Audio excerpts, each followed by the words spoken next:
bisa asik di ruang digital. Tidak mudah caper, tidak suka pamer, apalagi baper jika main sosmed. Semuanya datang dari rumahku, tempatku kenyang dengan I love you. Kita keluarga makin cakap digital, dari Indonesia. Kita keluarga sangat super bahagia, dari Indonesia. Kita main bersama, belajar sama-sama di dunia nyata dan di dunia digital. Semakin mengerti, semakin hati-hati. Kita keluarga makin cakap digital.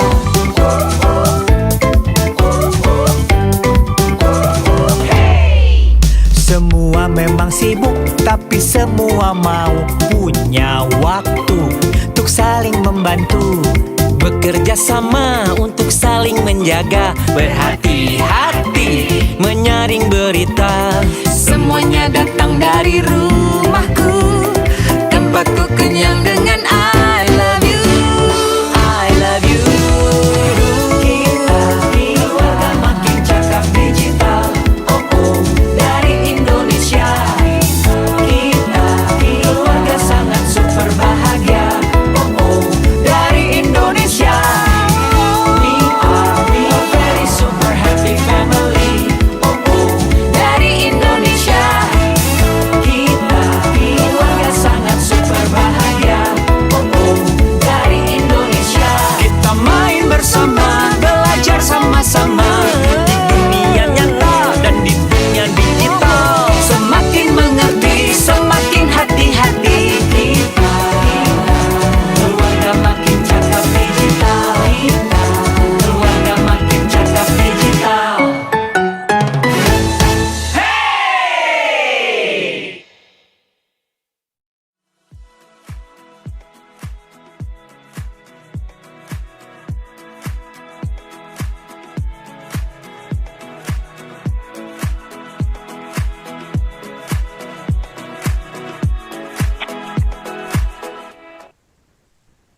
Assalamualaikum warahmatullahi wabarakatuh. Selamat pagi, salam sejahtera untuk kita semua. Om Swastiastu.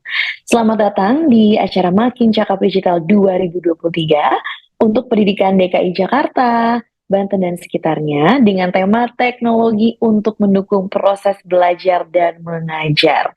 Ya, di hari Kamis ya, di tanggal 30 Maret 2023.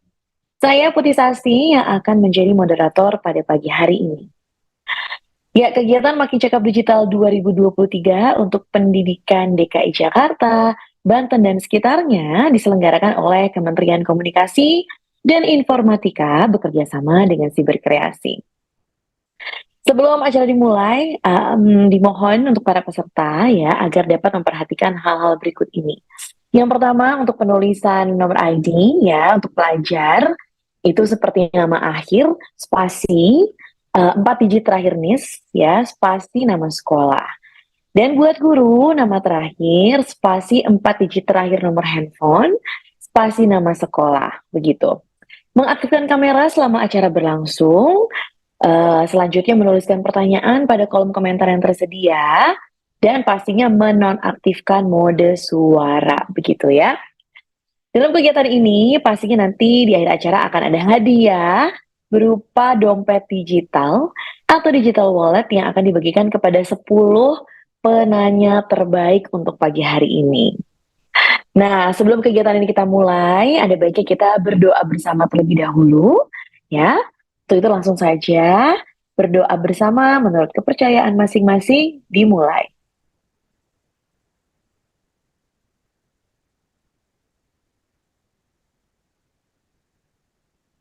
Berdoa selesai. Oke, sekarang saya ingin mengajak untuk para peserta ya mendapati posisi yang sempurna karena saya akan mengajak kita semua untuk bersama-sama menyanyikan lagu Indonesia Raya.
terima kasih. Dan sekarang kita akan menyaksikan sambutan pertama yang datang dari Bapak Menteri Komunikasi dan Informatika Republik Indonesia. Silakan Bapak Joni G. Plate. Assalamualaikum warahmatullahi wabarakatuh. Shalom. Om Swastiastu, Namo Buddhaya, salam kebajikan, salam sehat, serta salam sejahtera bagi kita sekalian.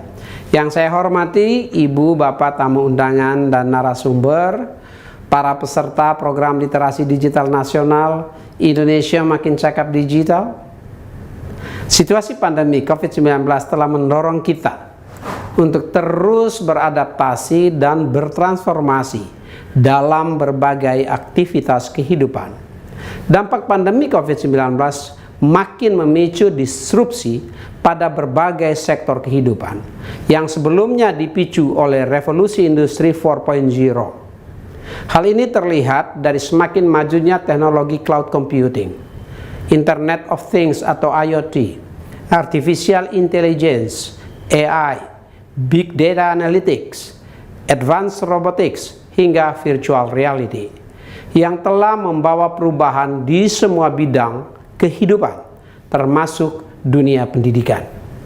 Pandemi telah mendorong inovasi dan digitalisasi sektor pendidikan melalui penggunaan perangkat teknologi digital dan internet selama pembelajaran jarak jauh atau PJJ diterapkan. Tren ini sejalan dengan prediksi pertumbuhan sektor EdTech secara global dengan compound annual growth rate atau CAGR sebesar 16,5% dari tahun 2022 ke tahun 2030 menurut Grandview Research tahun 2022. Di tingkat nasional, APJI mencatat bahwa selama pandemi COVID-19 seluruh responden menjalankan pembelajaran jarak jauh.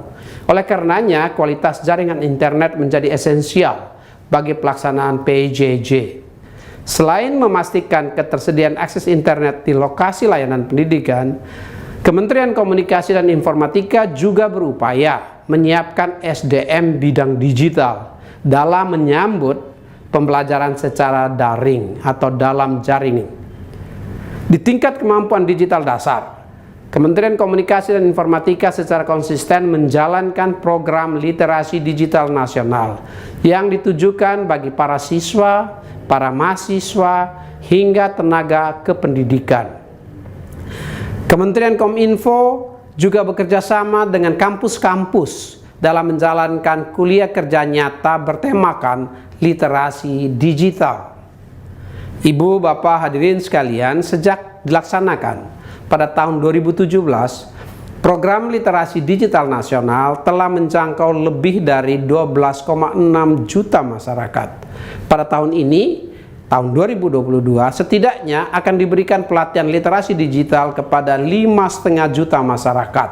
Selain itu, Kementerian Komunikasi dan Informatika juga akan berfokus memberikan literasi digital pada kelompok pendidikan yang dimulai dari siswa kelas 5 sekolah dasar, siswa SMP, siswa SMA dan madrasah, mahasiswa, juga guru dan tenaga kependidikan. Para peserta akan diberikan pelatihan literasi digital berdasarkan pada 4 pilar, yaitu digital skills, digital culture, digital ethics, dan digital safety. Ibu, Bapak, hadirin sekalian, program literasi digital nasional ini akan terus dilaksanakan untuk dapat menjangkau seluruh masyarakat Indonesia hingga ke berbagai pelosok negeri tanpa kecuali. Hal ini perlu dilakukan karena kita tidak boleh meninggalkan seorang pun untuk merasakan manfaat dari agenda transformasi digital nasional. Mari bersama-sama berpartisipasi aktif dalam berbagai kegiatan literasi digital menuju Indonesia terkoneksi, makin digital, makin maju. Terima kasih. Wassalamualaikum warahmatullahi wabarakatuh. Om Santi Santi Santi Om. Namo Buddhaya.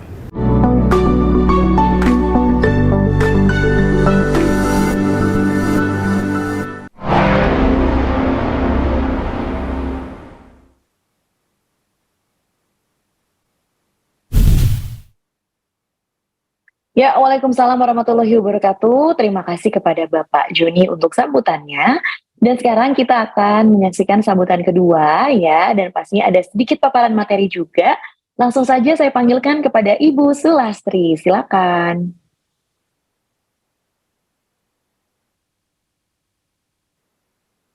Ya, Ibu silakan, mungkin mic-nya belum aktif, Bu. Cek ya. Terima kasih Iya. Mbak Putih. Ya. Sama-sama. Baik. Assalamualaikum warahmatullahi wabarakatuh. Selamat pagi, salam sejahtera untuk kita semua. Terima kasih untuk siswa-siswi serta Bapak Ibu guru yang telah hadir dalam Zoom ini dan telah mengikuti Zoom ini. Seperti yang sudah disampaikan tadi bahwa di dalam era global sekarang kita butuh sekali untuk beretika dalam bermedsos. Nah, bagaimana? Kita mulai dari paparan saya. Silakan.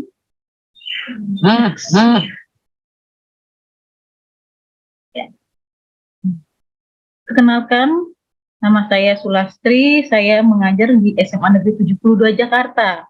Dan kebetulan saya adalah wakil kurikulum di SMA Negeri 72 Jakarta.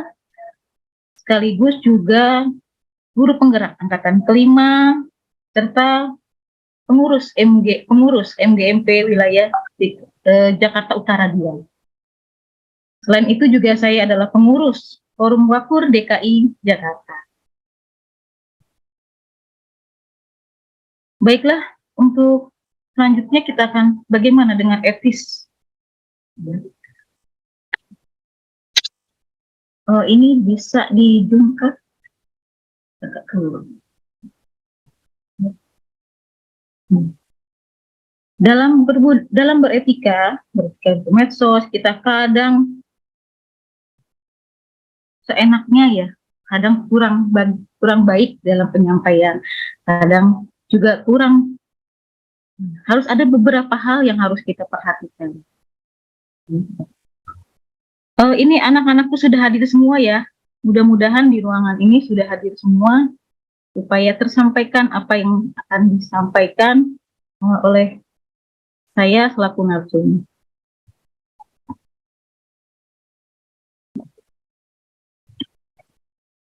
Kenapa sih kita harus tahu etika dalam bermedia digital? Mungkin sebagian siswa belum paham bagaimana kita harus beretika. Di dalam ruang digital kadang kita berinteraksi dengan beberapa orang, berkomunikasi dengan beberapa orang, ya, lalu dengan perbedaan kultur. Oleh karena itu, kita juga harus tahu antara perbedaan kultur, lalu akan muncul standar interaksi antar budaya, di mana menciptakan standar-standar baru untuk beretika. Lalu dengan media digital, kita juga berpartisipasi dalam hubungan dengan banyak orang. Ya, dengan banyak orang. Lalu mereka juga berbagi cara membangun hubungan dengan lebih jauh, lalu berkolaborasi dengan orang lain. Maka dalam etika digital kita memerlukan apa saja yang harus kita perhatikan.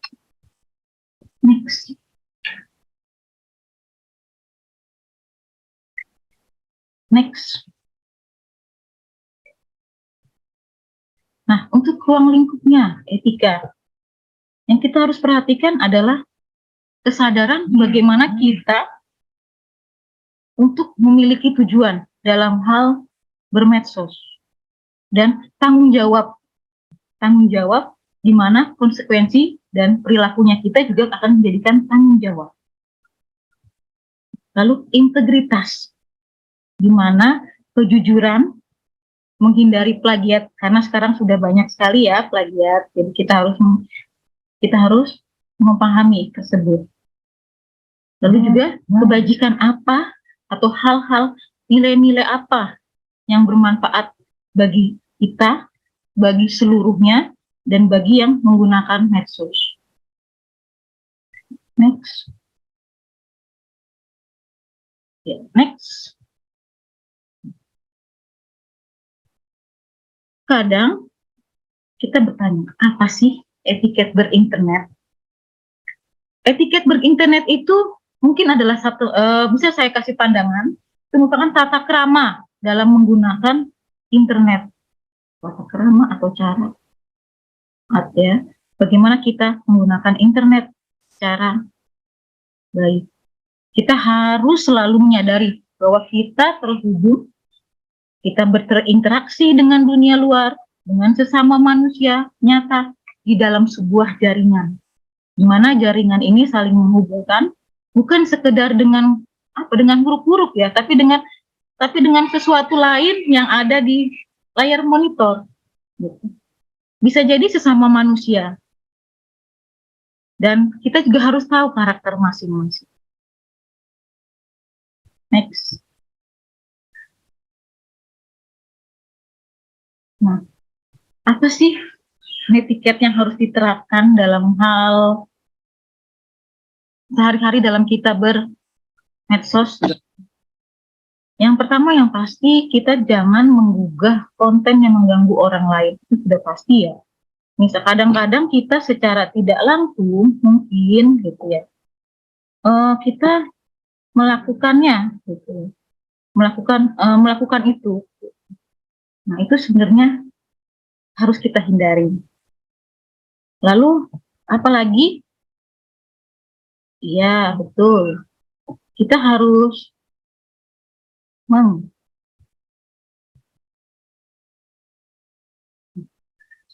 tidak menggunakan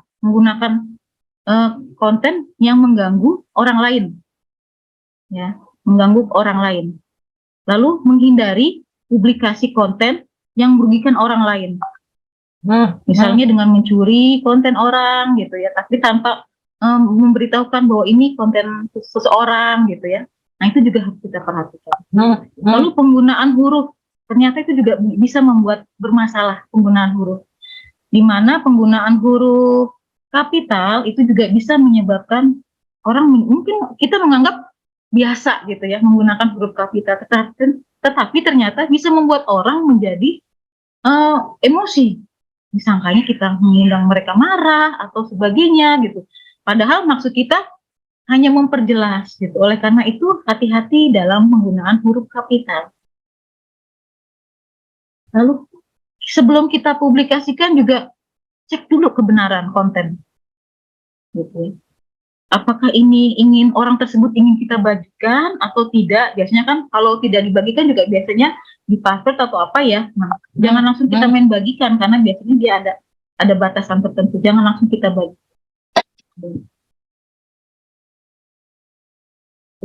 Lalu memilih kontennya yang bermanfaat dan produktif, apalagi kita sebagai makhluk sosial, makhluk yang berinteraksi.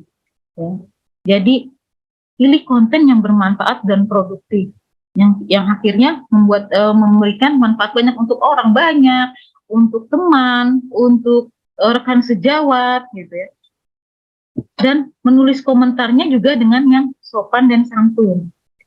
Kadang-kadang memang ada konten yang membuat kita menjadi cepat marah ya, cepat marah, tetap bawa emosi. Tapi sebaiknya kita hindari yang seperti itu. Kita menghindari yang seperti itu. Dan jangan mudah juga kita tergiring opini. Kadang-kadang ada konten yang menggiring kita, membuat kita ikut terbawa, lalu kita memberikan tulisan yang akhirnya membawa kita menjadi yang tidak baik gitu ya. Jadi kita pilih juga, hindari konten-konten yang tidak baik. Jadi apalagi kita sebagai pelajar atau kita sebagai pendidik pasti harus bisa memilah mana yang kontennya bisa kita gunakan untuk di sekolah, mana kita bisa gunakan untuk teman-teman, mana yang tidak. Dan tidak melakukan perundungan. Nah, ini sering terjadi apalagi di pelajar. Kadang-kadang secara tidak sengaja, secara tidak langsung melakukan hal seperti ini, melakukan konten yang perundungan, buying, secara tidak langsung, secara online, padahal cuma mungkin hanya kata-kata saja, kalimat kata, misalkan hanya panggilan, tapi ternyata mungkin akan menjadi perundungan yang akhirnya bisa di BAP-kan gitu. Oleh karena itu hati-hati dalam dalam berkata-kata. Ya. Next. Nah, dari yang tadi sudah saya sampaikan di atas bahwa internet adalah anugerah. Jadi kita harus menerima bahwa yang namanya kemajuan itu harus kita terima. Begitu juga dengan internet. Semakin ke depan teknologi semakin maju. Kita sebagai guru, sebagai pelajar harus bisa menguasai teknologi. Dan kita juga harus bisa memanfaatkan teknologi. Tidak bisa hanya memakai saja, tapi bisa mengendalikan juga. Gitu. Mengendalikan. Nah, lalu diperlukan juga kesadaran dari masyarakat, dari kita sebagai pendidik, dari kita sebagai siswa untuk menggunakan internet dengan cerdas. Apalagi dengan kemarin kita pandemi gitu ya, lalu boleh menggunakan PJJ dan kemudian masuk kembali boleh menggunakan HP. Tolong digunakan internet itu untuk kepentingan di sekolah dengan cerdas dan bijak. Agar dampak negatifnya bisa kita minimalisir karena tergantung dari masing-masing individu. Selama kita bisa mengedepankan etika yang baik pada saat berinternet, maka kita akan akan mendatangkan kemanfaatan yang baik pula untuk diri kita, maupun orang lain. Jadi kesimpulan yang tadi sudah saya sampaikan bahwa kita harus memperhatikan bahwa bersosialisasi, berinternetlah dengan baik, bermedsoslah dengan baik, karena kita hidup bermasyarakat, kita hidup bersama-sama untuk masa depan yang lebih baik. Mungkin itu sedikit dari saya. Cukup sekian. Assalamualaikum warahmatullahi wabarakatuh. Waalaikumsalam warahmatullahi wabarakatuh. Terima kasih Bu Sulastri atas sambutannya dan juga paparannya ya. Yang pasti sangat berguna seputaran etika digital. Baik, itu dia sambutan untuk hari ini, dan sekarang saya ingin mengajak untuk para peserta menyaksikan ada satu video, isinya ada 4 jurus agar kita makin cakap digital. Mari kita saksikan bersama-sama. Kita tahu kalau tiap harinya di internet itu banyak masalah. Dari adu mulut yang berujung gelut, kena bully sampai ngurung diri, akun medsos kena hack, dan tipu-tipu customer service palsu. Apakah kalian mau jadi salah satunya? Tentunya enggak kan? Makanya, inilah 4 jurus andal biar makin cakap digital. Buat mulanya, inilah jurus pertama.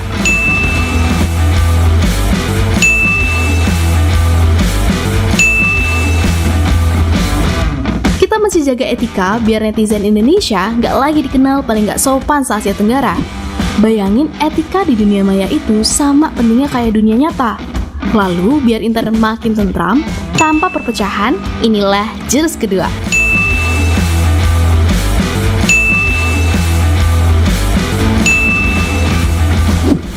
Terapin nilai-nilai Pancasila biar dunia maya nggak jadi medan perang.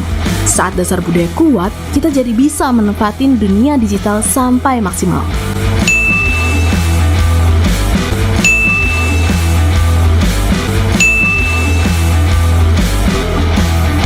Makanya, di jurus ketiga ini, semakin kita jago, bahkan bisa cari ilmu dan cari uang. Dan saat kejahatan mengancam, kuasai jurus keempat biar tetap aman. Para penipu bakal takluk sama kita.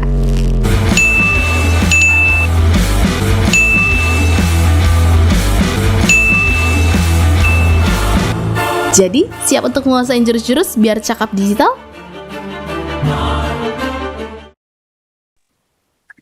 Oke, itu dia videonya 4 jurus agar kita semakin cakap digital ya.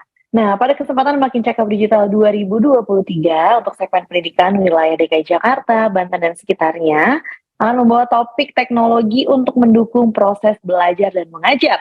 Nah, oleh karena itu pada sesi hari ini akan membahas secara lengkap ya, dan juga menyeluruh ada 3 aspek dari digital. yaitu kecakapan digital, keamanan digital, dan juga budaya digital. Nah, kurang lebih nih nanti 2 jam, kegiatan ini pastinya akan membahas dan juga menghadirkan pembicara ya, yang merupakan ahli di bidangnya. Nah, pembicara akan berbagi ilmu dan juga informasi tentang literasi digital. Baiklah, tanpa panjang lebar, saya ingin mengenalkan terlebih dahulu ya, siapa saja narasumber kita untuk pagi hari ini. Baik, narasumber kita untuk pagi hari ini di kecakapan ada Bapak Tuata, terus keamanan ada Mas Wahyu juga, dan budaya digital ada Mbak Gina ya. Itu dia. Dan jangan lupa untuk para peserta langsung saja mengisi daftar hadir karena ini merupakan syarat untuk mendapatkan sertifikat elektronik begitu. Dan buat yang ingin bertanya nanti sesuai aspek-aspek yang diberikan, bisa langsung aja ke kolom chat dan pastinya dengan format nama, kepada siapa pertanyaan diajukan dan isi pertanyaannya begitu ya. Nah, sekarang langsung saja tanpa berlama-lama kita mulai aspek pertama ya yang bakalan membahas tentang cakap digital. Saya panggilkan Mas Tuata, silakan. Halo, selamat pagi Mbak Putih. Pagi, bagaimana kabarnya, sudah siapkah? Sudah siap. Baik, oke silakan. Oke, saya izin share screen.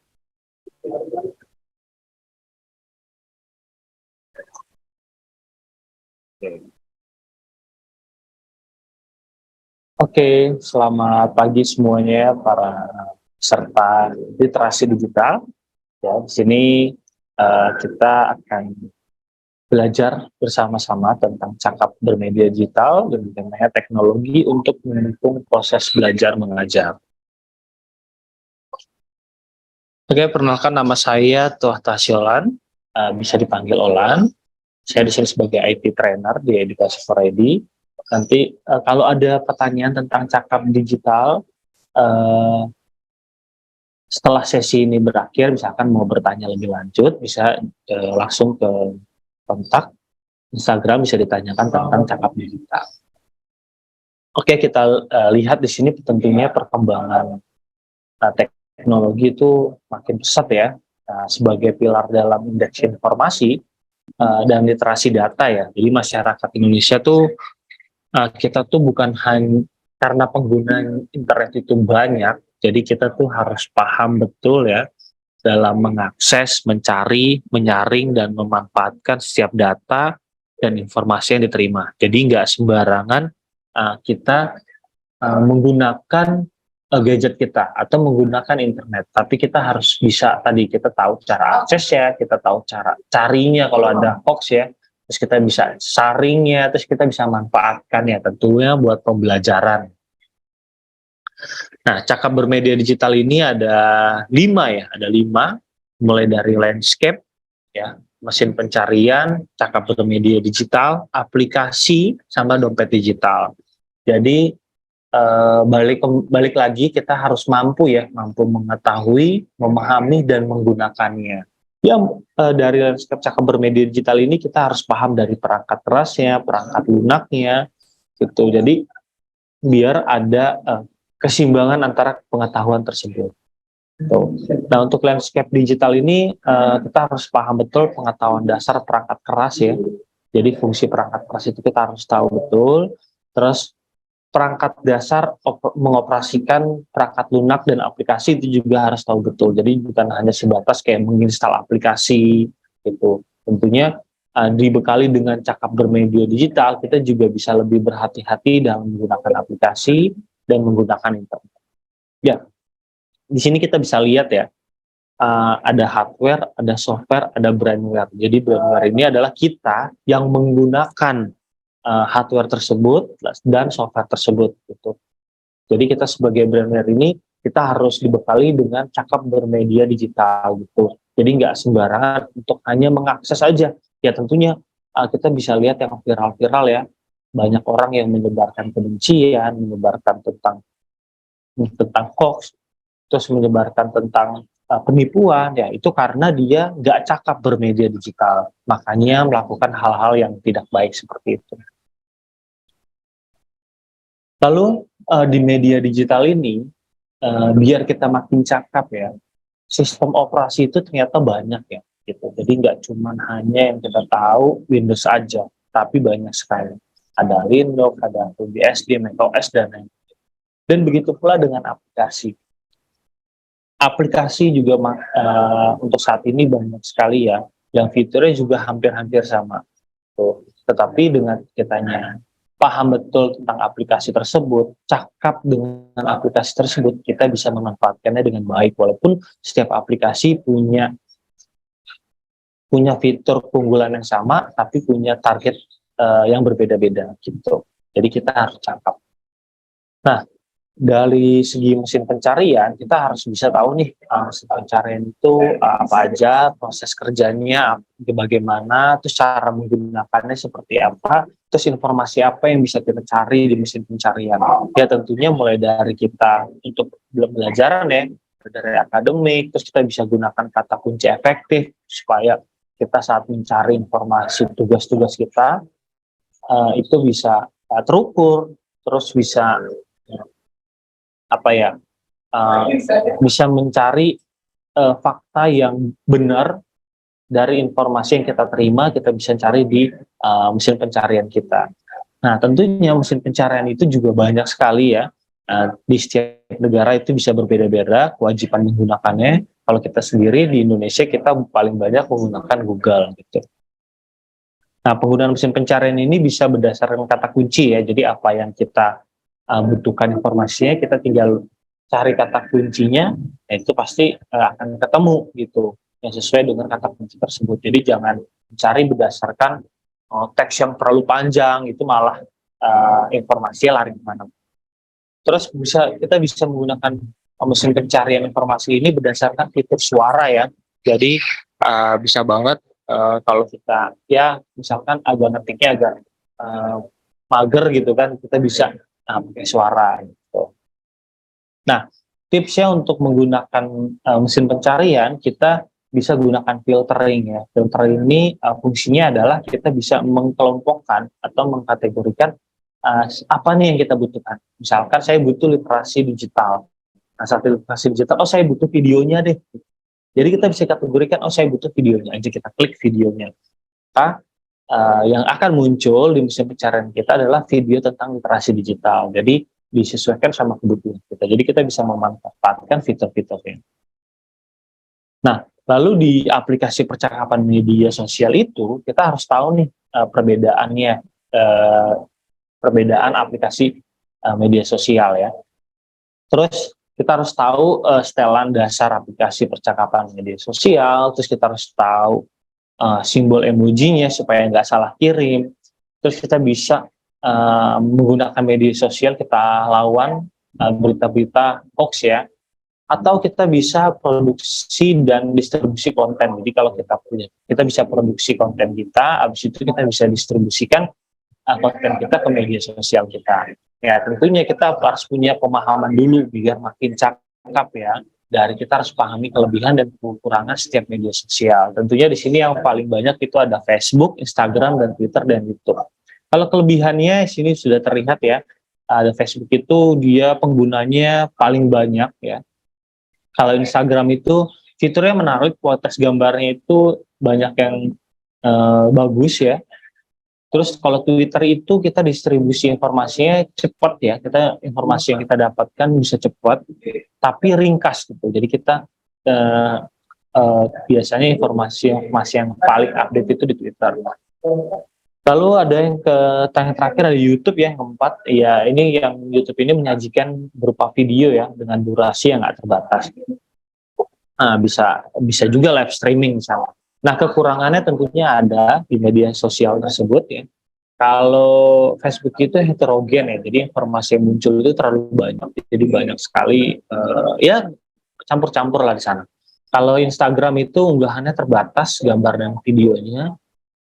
Terus kalau Twitter itu karakter hurufnya dibatasi. Kalau YouTube itu konten videonya terlalu beragam serta pop-up iklannya selalu ada. Gitu. Makanya kita harus cakap memahami kelebihan dan kekurangannya. Tentunya kalau misalkan YouTube ada kendala yang pop-up iklannya ada nih, kita bisa berlangganan. Nah tentunya dengan adanya perkembangan teknologi memicu terjadinya kenaikan jumlah pengguna internet.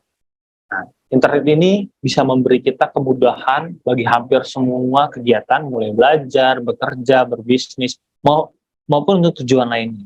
Nah, kita bisa lihat penggunaan media sosial untuk kegiatan-kegiatan yang tadi, dari belajar, bekerja, dan berbisnis, itu ada WhatsApp, YouTube, TikTok, Instagram, dan Facebook. Ya, tentunya ini ada durasi dilakukan per user selama 1 bulan itu menghabiskan waktunya berapa dalam menggunakan aplikasi tersebut. Ya, kita bisa lihat di data ini ternyata WhatsApp itu paling banyak, baru yang kedua itu YouTube. Nah, lalu kita ke emoji nih. Nah, emoji ini sebenarnya banyak sekali yang kita lihat di media sosial itu salah kaprah ya, atau malah ada yang salah juga untuk kayak misalkan mengucapkan turut berduka cita tapi malah kirim emoji yang lagi senyum. Nah, itu juga salah gitu. Jadi kalau kita cakap di media digital, jadi dari aspek terkecil pun saat menggunakan emoji itu juga harus kita pahami gitu. Ini ada beberapa contohnya ya, salah satunya kayak yang kuning ini ya, yang matanya gambar silang. Ini emoji ini kerap dipakai untuk menggambarkan ekspresi tercengang hingga orang tewas gitu. Padahal ini mewakili ekspresi orang pusing gitu. Jadi orang pusing itu ternyata ini untuk orang pusing gitu, bukan orang tewas gitu. Jadi banyak yang salah kaprah. Jadi nggak cuma ini ya, ada lagi yang sebelah kanan itu gesturnya menandakan oke, bukan lagi garuk-garuk kepala ya gitu.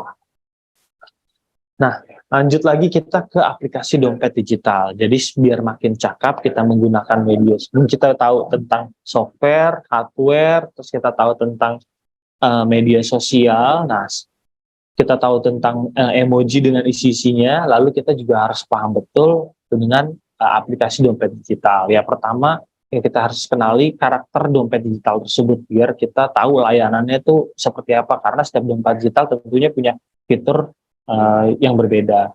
Kedua, tentukan peruntukan dan kebutuhannya. Kita butuh apa, maka kita bisa install aplikasi tersebut. Yang ketiga, yang perlu diingat dalam menentukan kebutuhan, tentunya yang kita install adalah yang sesuai dengan prioritas kita. Nah, ini kita jadi harus tahu betul mengenal aplikasi dompet digital, dan kita harus tahu transaksinya gitu. Cara bertransaksi di media digital supaya aman tuh seperti apa sih biar nggak salah-salah gitu. Nah, langkahnya biar nggak keliru saat bertransaksi, kita harus tahu, temukan dulu produknya, terus pilih produk yang kita inginkan, terus kita bisa melakukan penawaran, ya. Terus habis itu kita bisa klik icon keranjang pembelian, harus menentukannya. Terus apabila kita punya voucher, kita bisa gunakan. Terus pada alamat checkout kita harus pastikan ya alamatnya biar nggak salah-salah. Terus sama pilih jasa kirimnya dan tentukan pengirimannya. Lalu yang ketujuh itu pilih metode pembayaran yang diinginkan. Apabila udah berhasil, kita bisa dapat konfirmasi dari Lokapasar secara langsung, dan beberapa Lokapasar yang menyediakan fitur hubungi penjual jika pembeli kita masih punya pertanyaan. Jadi tahap-tahap ini adalah mendukung kita biar makin cakap bermedia digital. Ya, yang ada lagi gimana caranya kita sebagai, tadi kan temanya adalah untuk belajar ya, dan ya intinya untuk belajar lah ya. Nah, cakap bermedia digital ini kita harus paham juga untuk mengasah keterampilan hard skill dan soft skill kita. Nah, jadi dari hard skill sendiri kita harus tahu nih minat kita apa, terus kita bisa lihat prospek ke depan dari minat kita itu ada atau enggak gitu. Kan tentunya kita bisa cari ya di internet apakah bidang kayak misalkan saat saya mempelajari software editing, apakah ke depannya software editing bisa ada peluang untuk mendapatkan pekerjaan atau enggak, itu kan bisa kita cari ya. Terus kita bisa cari referensi di internet untuk mengasah kemampuan kita. Tentunya kita bisa melihat tutorial, tips dan trik. Lalu kita untuk menambah lagi menguatkan kompetensi dari hard skill, kita bisa mengikuti webinar gitu. Ya tentunya kayak seperti inilah gitu. Jadi teman-teman di sini bisa belajar tentang cakap digital biar lebih paham lagi dan mempelajari tentang media sosialnya gitu. Lalu ada caranya untuk meningkatkan hard skill ya. Pertama itu praktiknya secara teratur gitu. Jadi supaya berkembang terus menerus dari waktu ke waktu, kita harus lakukan praktiknya secara teratur. Terus minta saran dan kritik sama teman-teman dekatnya atau orang tua. Itu bukan sebagai hal yang mau digurui, bukan, atau biar tahu kekurangan kita apa, terus kita ke depannya bisa tetap baiki, terus kita bisa menjadi profesional ke depannya gitu. Lalu ikuti kursus online ya untuk mengasah hard skill tersebut biar nggak berhenti di situ-situ aja. Tentunya perkembangan teknologi yang semakin pesat, kita harus ikutin perkembangannya gitu. Jadi jangan mentok di situ aja. Nah, kalau sudah punya hard skill, tentunya kita harus punya soft skill. Soft skillnya ini untuk mendukung kita mencapai kompetensi kita ya. Mulai dari manajemen waktu, jadi kita harus tahu kapan kita harus bantu orang tua, kapan kita harus belajar, supaya kita paham betul waktu-waktu kita bermanfaat di setiap hari ini. Lalu yang kedua itu kita harus punya jiwa kepemimpinan dan komunikasi. Tentunya kalau kita punya skill yang bagus tapi nggak punya komunikasi, sama aja bohong gitu. Jadi lebih baik kita punya skill, terus kita punya komunikasi yang baik, apalagi kita punya jiwa pemimpin, biar kita bisa memanajemen tim-tim kita gitu. Sama yang ketiga itu kerja tim ya. Kerja tim ini tentunya pekerjaan zaman sekarang nggak ada yang kerja sendirian ya. Jadi kerjanya itu harus bareng-bareng gitu. Nah tentunya kerja tim ini bisa membantu kita dalam pekerjaan kita atau tugas-tugas kita. Nah makanya nih teman-teman di sini kalau yang masih sekolah, kerja kelompok itu penting ya, dan kerja kelompok itu harus saling kasih kontribusi, jangan sampai nggak memberi kontribusi dalam tugas atau proyek yang lagi dikerjakan gitu. Nah di kesimpulannya ya, kita dapat mencapai kecakapan digital jika kita tahu dan paham ragam dari perangkat lunak dan landscape digital tersebut. Terus kita bisa di setiap dari diri kita bisa diharapkan mengoptimalkan dari penggunaan perangkat digital ya. Lalu kecakapan dalam mesin pencarian itu kita bisa ditandai dengan kemampuan mengetahui dan memahami cara mengaksesnya gitu. Mesin pencarian yang tersedia, kita diharapkan mampu menyeleksi dan memverifikasi informasi yang dapat didapatkan serta menggunakan untuk kebaikan diri kita dan sesama. Jadi kita kalau misalkan dapat kiriman hoax, ya kita bisa cari dulu di internet referensinya atau yang publish siapa sih gitu, apakah ada nggak datanya, supaya kita bisa menyeleksi dan memverifikasi informasi. Lalu yang terakhir, kita bisa mengenal ekosistem transaksi dari dompet digital, loka pasar setelah transaksi digitalnya dengan lebih baik, kita biar nggak terhindar dari penipuan yang kayak kemarin tuh ada kasus-kasus penipuan harus klik ada install formatnya APK, nah itu harus diklik. Nah kalau kita tahu dari segi hard skill dan soft skill, terus kita tahu software, terus kita tahu hardware, terus kita tahu transaksi di media digital, tentunya di dompet digital, kita nggak mungkin akan ngeklik aplikasi tersebut yang dikirim lewat WhatsApp gitu. Jadi saya senang nih bisa ketemu sharing bareng teman-teman di sini. Untuk lebih lengkapnya biar lebih mantap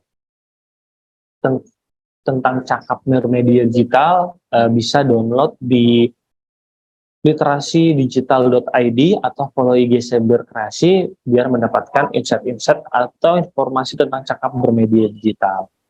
Itu saja yang bisa saya sharing buat teman-teman. Semoga materi cakap digital ini bisa diimplementasikan di kehidupan sehari-hari. Terima kasih, selamat pagi semua. Oke, terima kasih kembali. Selamat pagi, Mas Tuhan ya. Kalau begitu terima kasih pemaparannya untuk aspek pertama kita seputaran cakap digital begitu. Baik, buat peserta yang ingin bertanya bisa langsung saja menuju kolom chat ya, nama, kepada siapa pertanyaan diajukan, dan juga pastinya jangan lupa isi pertanyaannya sesuai dengan aspek yang diberikan gitu ya. Dan saya ingatkan juga sekali lagi, oke, untuk mengisi daftar hadir. Ini sepertinya, nah sudah kembali, tadi agak sedikit nge-freeze ya kayaknya ya videonya ya. Oke, boleh langsung saja linknya dicek di kolom chat ya, sudah di-share oleh admin, sudah ada diisi registrasinya yang lengkap. Ini merupakan syarat untuk mendapatkan sertifikat elektronik. Nah, sekarang kita akan menuju ke narasumber kedua ya. Langsung saja saya panggilkan Mbak Gina, silakan. Halo Kak Putih, sehat Kak Putih? Halo, alhamdulillah. Gimana Bu? Mbak. Ini Jadinya. Pak, sehat. Oke, kita bakal membahas budaya ya Mbak Gina ya. Ya, nanti kita coba sharing bagaimana sih caranya kita teman-teman guru dan teman-teman pelajar belajar terkait budaya tapi melalui cara yang lebih menarik. Wah, penasaran nih. Oke, kalau gitu silakan Mbak Gina.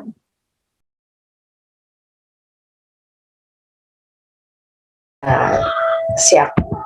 Nah, sudah muncul ya presentasinya. Nah, hari ini kita akan berdiskusi terkait apa sih? Hari ini kita akan coba berdiskusi terkait budaya bermedia digital. Bagaimana cara teknologi bisa mendukung untuk digitalisasi terkait kebudayaan. Nah, sebelumnya, perkenalkan nama saya Gina Desiana. Saya adalah pengurus relawan TIK Provinsi Jawa Barat.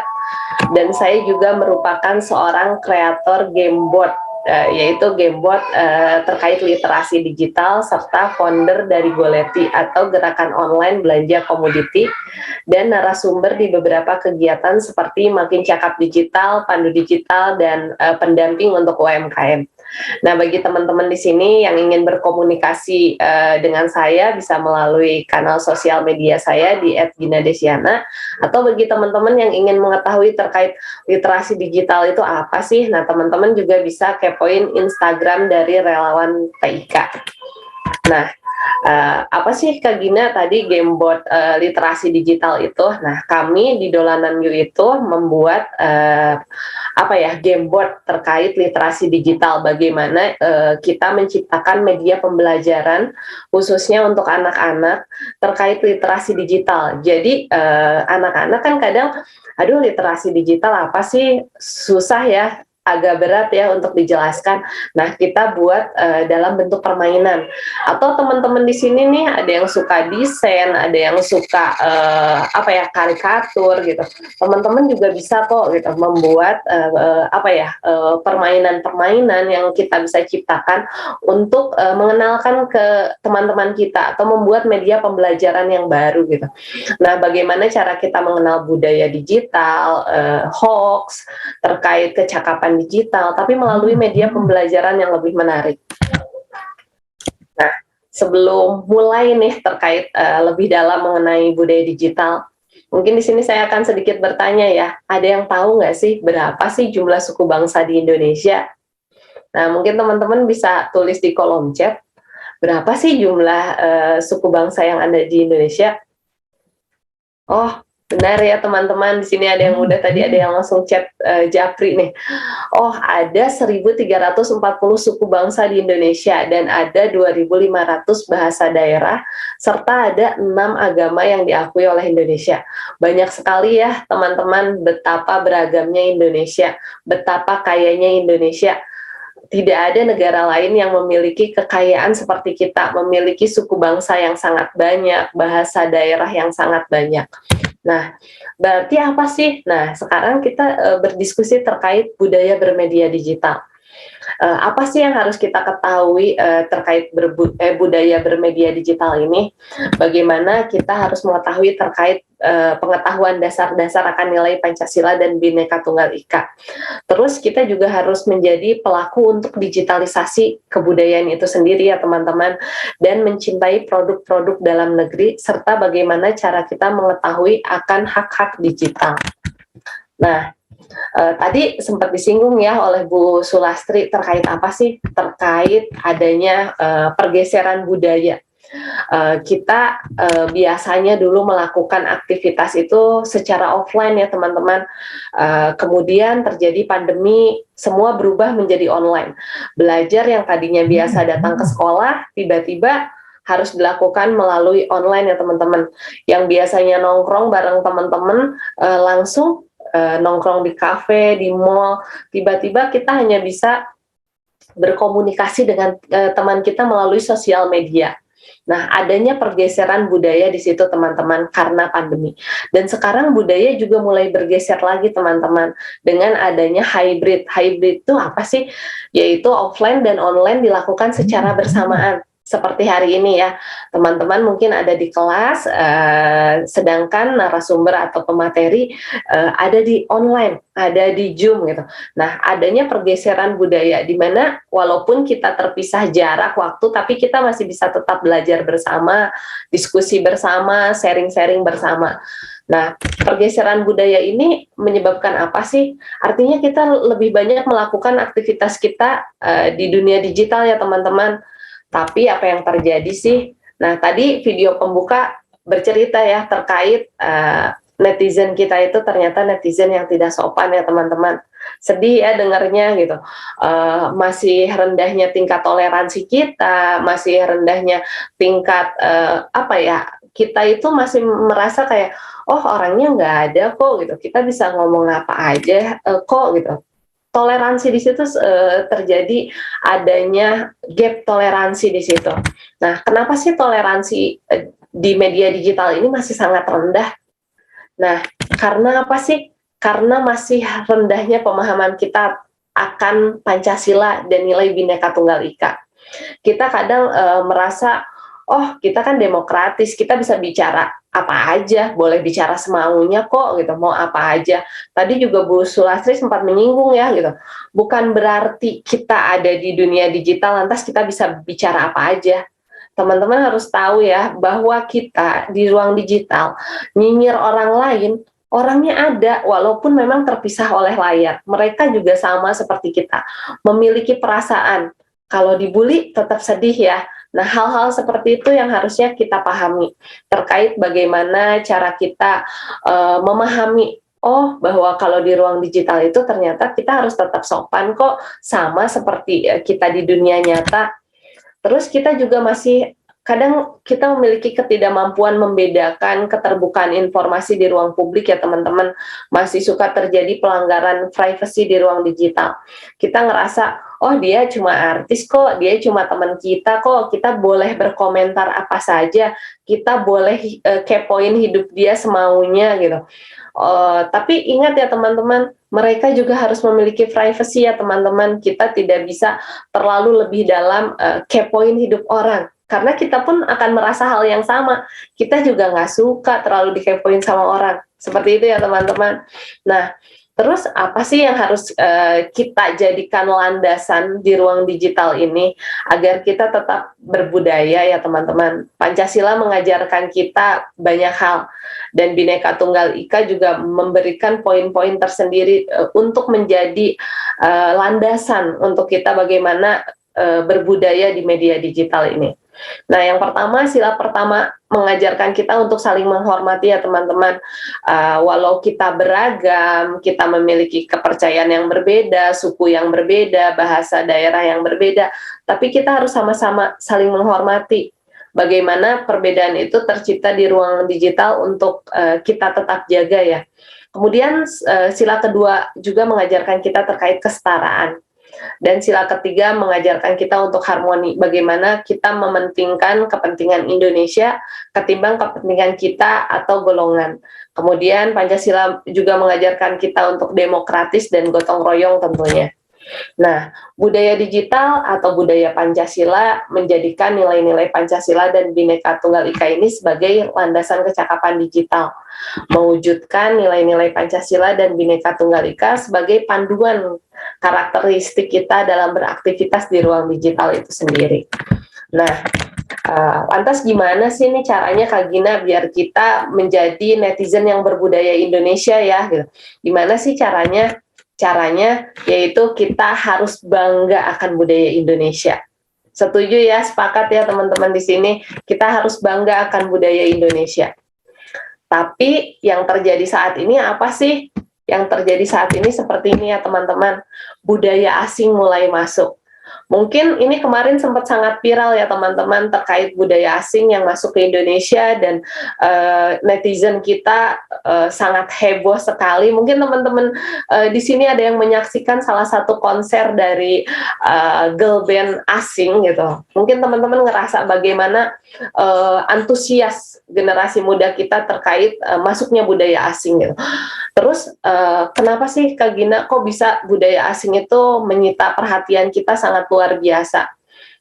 Nah, kenapa ya teman-teman? Padahal kita juga punya budaya yang menarik ya teman-teman. Selain budaya asing juga mulai masuk juga kuliner asing ya teman-teman. Kita merasa kuliner asing itu saat ini seolah menjadi kuliner kekinian. Sepakat ya teman-teman, di sini ngerasa, wah saya ngerasa makanan asing itu makanan kekinian Kak Gina, itu kan enak kalau nongkrong sama temen, kayaknya lebih enak di situ deh. Padahal Indonesia juga punya loh teman-teman. Punya apa sih? Kita juga punya kuliner Nusantara yang luar biasa, yang kaya akan rempah-rempah. Terus ada apa lagi sih? Kita juga punya apa sih? Punya makanan terenak di dunia. Aduh Kak Gina, ini lagi puasa, bahasnya makanan bikin nggak fokus. Oh tetap fokus ya teman-teman. Karena apa? Karena kita juga harus berbangga bahwa kuliner Indonesia itu diakui dunia ya teman-teman. Ada rendang, nasi goreng, lumpia, tempe, semua makanan tersebut sudah diakui dunia ya sebagai warisan budaya, diakui oleh UNESCO, dan masih banyak sekali makanan-makanan Indonesia yang sudah diakui dunia terkenal dengan enaknya, kaya akan rempah-rempah, dan kita harus berbangga. Kita juga harus mengenalkan kepada dunia bahwa makanan Indonesia itu nggak kalah enak kok dengan makanan asing. Terus kita juga harus coba mengenalkan pada dunia bahwa Indonesia itu memiliki seni budaya yang beraneka ragam ya teman-teman. Kita punya wayang, terus kita juga punya karya-karya tari yang luar biasa, kita punya baju daerah yang sangat banyak, punya tari-tarian. Nah, bagaimana caranya kita mengemas karya-karya budaya Indonesia, kultur Indonesia ke ruang digital? Tadi Mas Olan sempat sharing ya ke kita, banyak sekali aplikasi yang kita bisa gunakan untuk itu ya teman-teman. Sekarang kita sudah dimudahkan dengan adanya Instagram, TikTok, atau di Instagram mungkin bisa buat video yang lebih panjang dengan reel ya teman-teman.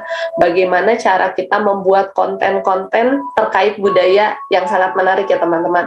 Nah, bagaimana caranya konten budaya ini kita kemas untuk menjadi media pembelajaran. Kadang kita suka males ya, aduh tari ini asalnya dari mana sih, lagu ini asalnya dari mana sih gitu. Terus baju tradisional ini asalnya dari mana sih gitu. Karena saking banyaknya di Indonesia memiliki tarian dan pakaian tradisional, kadang kita bingung ini tarian apa ya gitu. Tapi saat itu dikemas dengan digitalisasi, kita merasa itu jauh lebih menarik dan mudah diingat tentunya. Nah, nanti seperti apa, nanti di akhir presentasi saya akan coba sedikit sharing bagaimana caranya kita mendigitalisasi budaya Indonesia tentunya. Terus kita juga harus berbangga ya teman-teman, Indonesia ini memiliki warisan budaya yang luar biasa. Kita punya batik ya teman-teman, dan ini sudah diakui oleh dunia. Bagaimana batik ini menjadi warisan budaya Indonesia. Hari ini, saat ini, batik itu sudah bukan menjadi pakaian resmi saja ya, pakaian tradisional saja, tapi ini sudah menjadi pakaian sehari-hari. Ke sekolah atau ke tempat kerja, sekarang ini kita sudah terbiasa ya dengan menggunakan batik. Batik itu bukan pakaian asing lagi, dan sekarang tugas kita tinggal tunjukkan pada dunia bahwa Indonesia punya batik yang keren kok. Nggak cuma batik, punya tenun juga, punya songket juga, banyak sekali ya teman-teman. Dan ini tugas kita untuk mengenalkan pada dunia bahwa Indonesia sangat beraneka ragam. Tidak hanya budayanya saja, tapi kita juga punya kain-kain yang luar biasa ya teman-teman. Nah, tidak hanya sampai di situ teman-teman. Indonesia juga dikenal sebagai negara yang memiliki etika yang baik ya teman-teman. Bagaimana kita memiliki kultur yang baik, kita dikenal sebagai negara timur yang memiliki sopan santun, adat budaya yang baik. Tadi juga Bu Sulastri menyinggung terkait etika digital. Bagaimana sih caranya kita harus beretika di dunia digital ini? Nah, tugas kita hanya satu, memindahkan etika baik di dunia nyata ke ruang digital. Hanya itu teman-teman.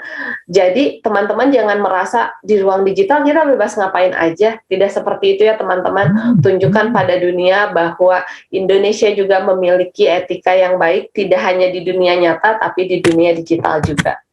Nah, kita juga punya sumber daya manusia yang hebat, dan saya percaya teman-teman di sini adalah salah satu sumber daya manusia hebat Indonesia. Generasi muda yang keren-keren, netizen yang asik Indonesia. Nah, di sini mungkin semoga bisa menjadi inspirasi teman-teman bagaimana sih generasi muda kita mengemas budaya menjadi digitalisasi. Kemudian bagaimana cara mengemas budaya ini sehingga bisa menjadikan materi pembelajaran yang menarik. Bagaimana cara kita mengenal tari-tarian, lagu daerah, pakaian tradisional, tapi dengan pengemasan yang sangat menarik. Semoga ini bisa menjadi inspirasi teman-teman dalam membuat konten. Kontennya melalui apa itu terserah teman-teman. Tadi juga Mas Olan sempat cerita ya, banyak sekali sosial media yang bisa kita gunakan. Nah, mungkin Kakak Admin bisa dibantu bagaimana sih salah satu budaya Indonesia yang digitalisasi.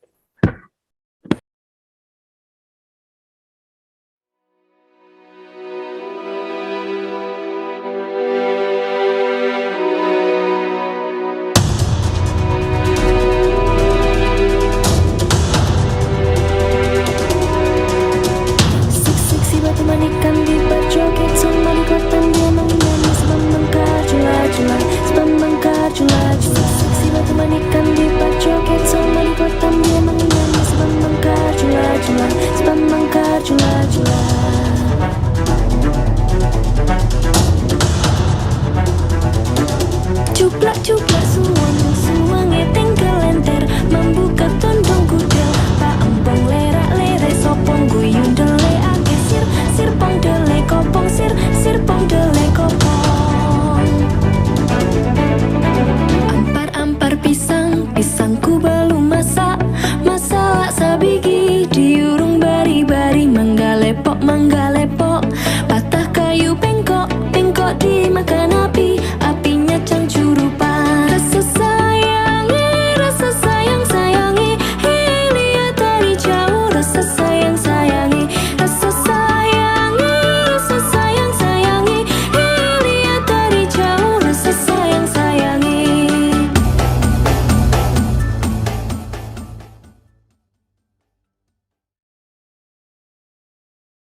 Nah, kurang lebih seperti itu ya teman-teman, bagaimana cara Mas Alfiref ini mengemas budaya menjadi sesuatu yang digital. Nah, mungkin ini juga bisa menjadi inspirasi buat teman-teman pengajar, rekan-rekan guru yang ada di sini, bagaimana cara kita mengenalkan budaya tari, pakaian tradisional, terus lagu daerah, tapi dengan cara yang menarik, sehingga teman-teman pelajar merasa, oh ternyata budaya Indonesia nggak jadul ya, ternyata budaya Indonesia juga asik kok gitu, bisa dikemas dengan cara yang lebih enak lagi untuk dilihat.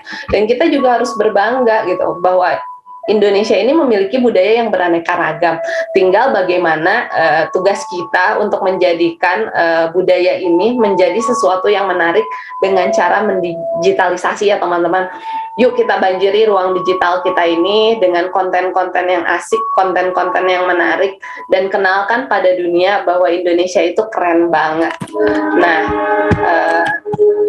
kesimpulannya apa sih? Ruang digital, dunia digital adalah dunia kita sekarang ini ya.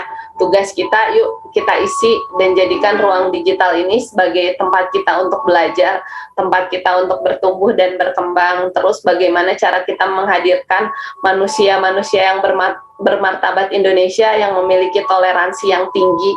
Bagaimana cara kita mengemas ruang digital ini menjadi seperti Indonesia yang ada di dunia nyata, yang memiliki etika yang baik, budaya yang baik. Nah, bagi teman-teman yang masih penasaran, aduh Kak Gina kayaknya kurang nih materi budaya digital ini, kayaknya saya masih penasaran. Nah, teman-teman bisa juga mendownload modul terkait budaya bermedia digital melalui literasidigital.id atau follow IG Siberkreasi. Di sana banyak sekali informasi-informasi menarik terkait literasi digital. Nah, sebelum saya tutup nih presentasi hari ini, semoga ini bisa jadi semangat pagi, yaitu semangat pagi dari Ibu Gina Rahmalia. Ada kata-kata cantik nih dari Ibu Gina Rahmalia. Apa sih kata-kata cantiknya? Dalam hidup ini kita harus selalu bersyukur, ikhlas, dan jangan lupa bahagia. Seperti itu ya teman-teman. Terima kasih. Mohon maaf kurang dan lebihnya. Wassalamualaikum warahmatullahi wabarakatuh. Saya kembalikan kepada Kak Putih. Ya, Waalaikumsalam warahmatullahi wabarakatuh. Terima kasih Mbak Gina ya pemaparannya seputar budaya digital dengan video yang sangat memberikan ini ya inspirasi juga gitu kan. Gimana caranya nih untuk yang muda-muda mengenalkan budaya Indonesia di dunia digital begitu. Oke, sekali lagi terima kasih banyak atas pemaparannya. Dan buat yang ingin bertanya bisa langsung menuju ke kolom chat ya seputaran budaya digital. Jangan lupa juga untuk mengisi link registrasi. Jadi diisi dengan lengkap daftar hadirnya karena ini merupakan syarat untuk mendapatkan sertifikat elektronik begitu ya. Nah, kita sampai nih untuk narasumber terakhir. Jadi aspek ketiga itu adalah aman digital. Ya, bagaimana kita harus menjaga keamanan di dunia digital. Langsung saja saya panggilkan ada Mas Wahyu. Selamat pagi. Halo, selamat pagi Kak Putih. Oke, apa kabar Mas? Alhamdulillah baik. Kak Putih sendiri gimana nih? Alhamdulillah, semangat puasanya ya Mas. Oke, boleh kalau gitu langsung saja dimulai untuk aspek keamanan digital. Silakan. Baik, Kak. Saya izin share screen ya. Udah keluar ya? Oke, Assalamualaikum warahmatullahi wabarakatuh. Teman-teman semua, para narasumber sebelumnya, kita pagi hari ini udah membahas nih terkait etis bermedia digital, kemudian cakap bermedia digital, dan tadi barusan kita belajar mengenai budaya digital. Dan yang terakhir, kita akan mempelajari terkait aman bermedia digital. Dan saya akan membagikan tips dan trik menjaga keamanan privasi di dunia digital.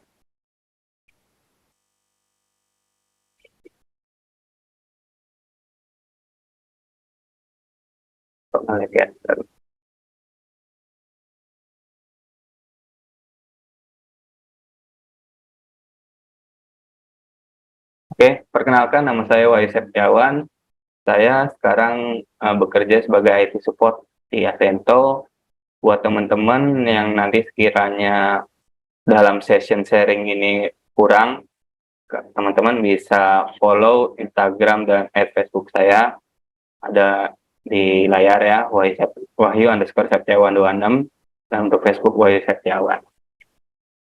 Oke, sebelum kita mulai, sebelumnya saya tanya nih, siapa yang pernah menerima pesan seperti ini?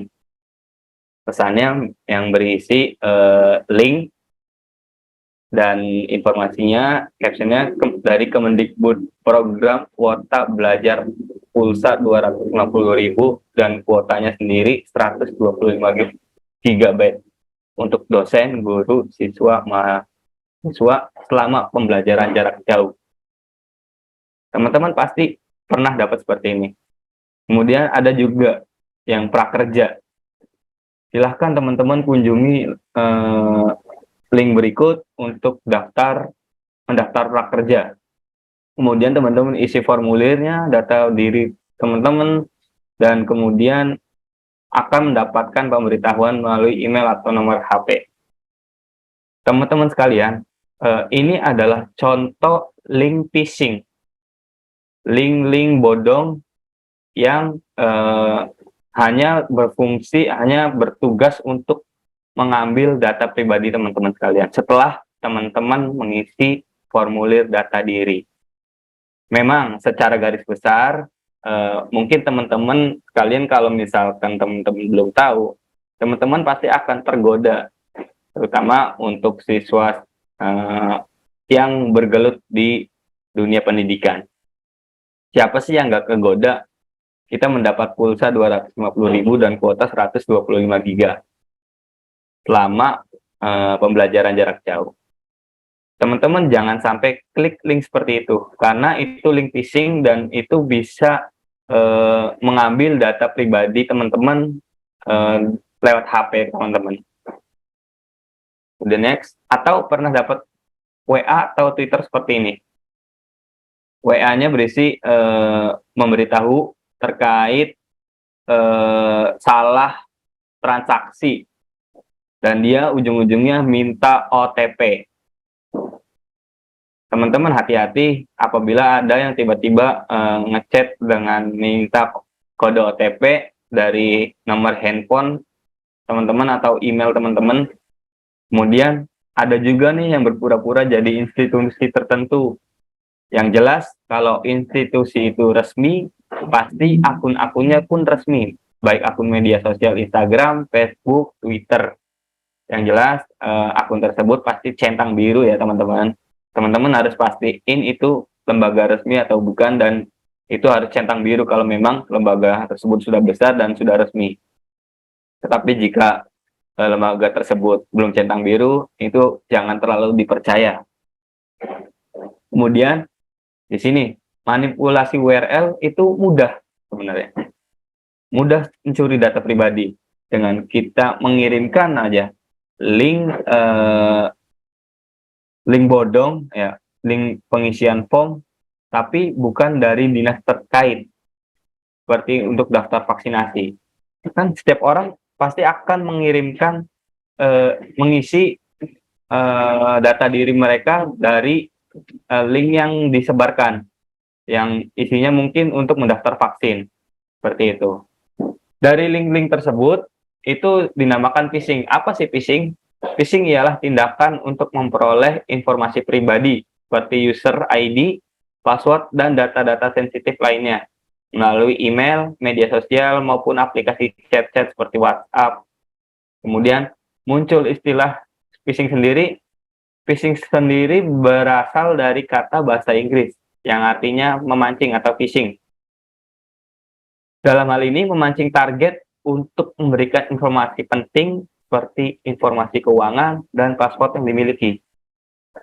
Itu phishing.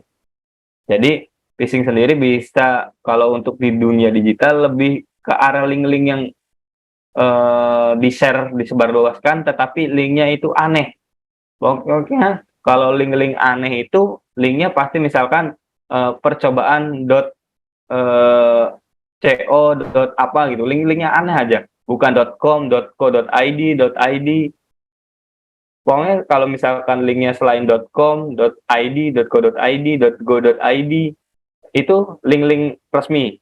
Tetapi kalau linknya selain itu link-link bodong, link-link phishing yang nanti bakal bisa mencuri data pribadi teman-teman. Lalu dalam keamanan digital ada 5 aspek nih teman-teman. Yang pertama ada pengamanan perangkat, pengamanan identitas digital, mewaspadai penipuan digital, memahami rekam jejak digital, memahami keamanan digital bagi anak. Pada sesi kali ini kita akan sedikit membahas mengenai pengamanan perangkat serta pengamanan identitas digital. Lalu, apa sih yang harus kita lakukan untuk keamanan digital?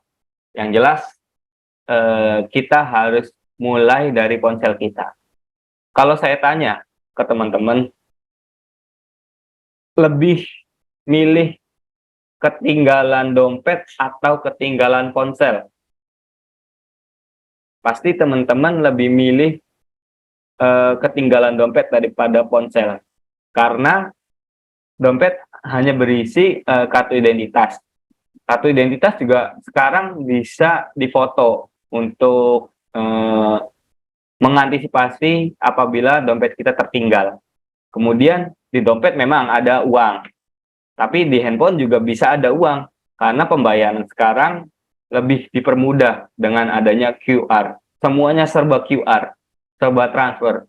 Jadi kalau disimpulkan, lebih milih ketinggalan dompet atau ketinggalan handphone? Kalau saya pribadi lebih milih ketinggalan dompet daripada ketinggalan handphone. Oke, lalu apa saja yang harus kita mulai dari ponsel kita? Yang pertama, 5 langkah perlindungan keamanan digital. Ada identifikasi aset digital yang dimiliki, misalnya kita punya akun-akun media sosial, email, e-banking, dan lain sebagainya. Kemudian, lindungi aset digital dengan menerapkan password dua autentifikasi, settingan privasi, backup data, dan sebagainya. Kemudian, deteksi insiden terkait keamanan digital. Kita harus tahu nih, review aktivitas media sosial kita. Kita bisa cek di fitur-fitur aplikasinya, misalkan di Gmail. Itu ada review aktivitas akun kita login di mana saja. Kemudian WhatsApp web juga ada. Terus selanjutnya ada respon insiden dengan langkah terukur. Yang jelas kita harus sering ganti password atau selanjutnya mungkin bisa men-take over akun atau menonaktifkan akun. Kemudian bila perlu membuat pengumuman terkait apabila dirasa data kita sudah disalahgunakan. Yang kelima, recover kembali akun kita dengan format restore handphone kita juga, terus peningkatan keamanannya ditingkatkan lagi.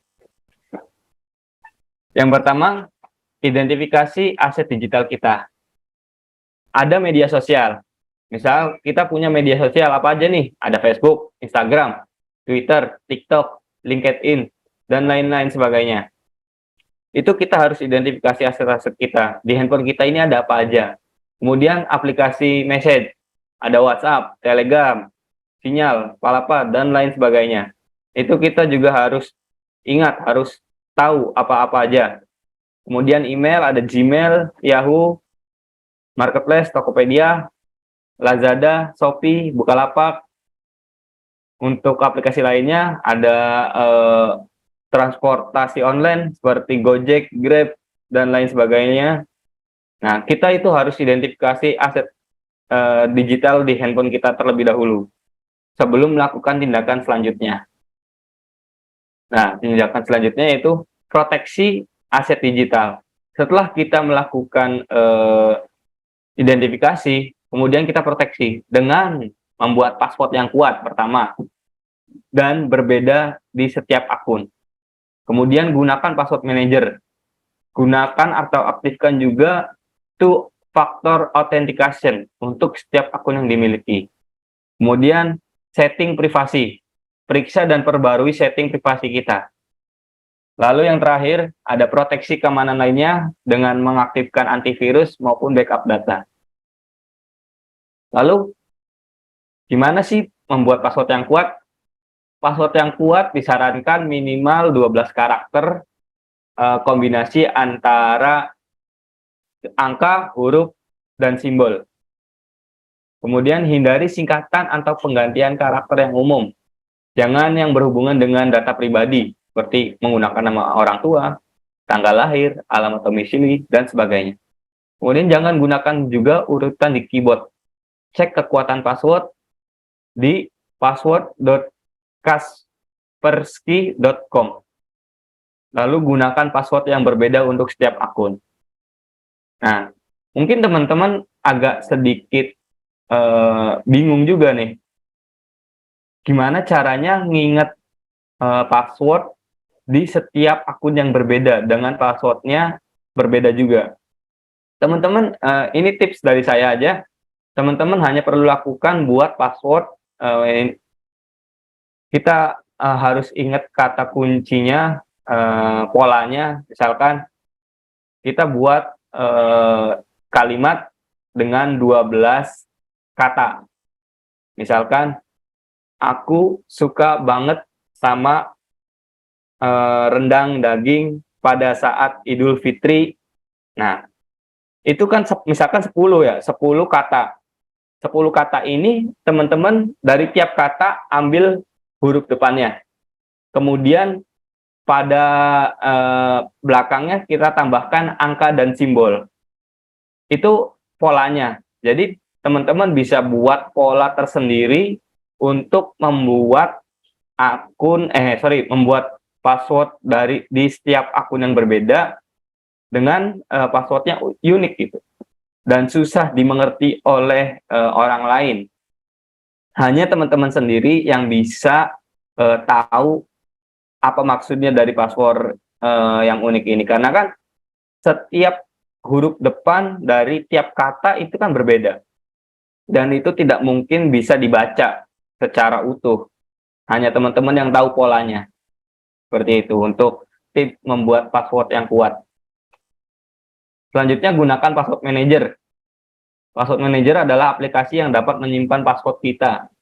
Kita juga harus mengingat satu master password kita untuk membuka password manager. Kemudian beberapa contoh aplikasi password manager sendiri ada Bitwarden, LastPass, Dashlane, OnePassword, dan sebagainya. Selanjutnya, cek kembali izin aplikasi. Tiap-tiap aplikasi itu pasti meminta izin untuk akses handphone teman-teman. Yang jelas, kalau Facebook pasti ngakses kamera, ngakses lokasi, ngakses penyimpanan. Kemudian Grab pasti ngakses kontak, ngakses lokasi. Kemudian ada Tokopedia juga ngakses lokasi yang jelas. Pokoknya teman-teman cek kembali aplikasi-aplikasi di handphone teman-teman untuk perizinannya ada yang aneh enggak. Jadi semisal aplikasinya aplikasi game nih. Misal gampangnya aplikasi game Ludo. Nah, Ludo kan tidak perlu izin kontak, tidak perlu juga izin telepon, tidak perlu juga izin kamera. Nah, teman-teman di situ harus harus paham aplikasi-aplikasi tersebut untuk apa, mengakses kontak, mengakses telepon, mengakses penyimpanan.